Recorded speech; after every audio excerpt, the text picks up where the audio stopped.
Hello everyone, welcome to Commodities Podcast. This is 𝗀𝗫𝗀𝗵𝗵 from Sharekhan BNP Paribas. Today we have an update on gold. COMEX gold price closed below $2,500 level, indicating continuation of the bearish trend. Expectation leans towards further decline in the upcoming trading session, supported by negative pressure from middle Bollinger Band for the downside target till $22.75 and $22.50 in near term.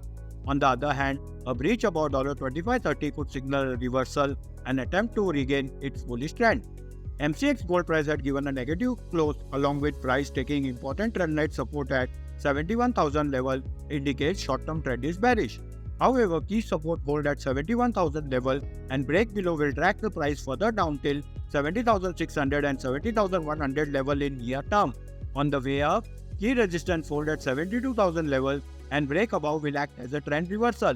The price indicator is bearish. Thank you.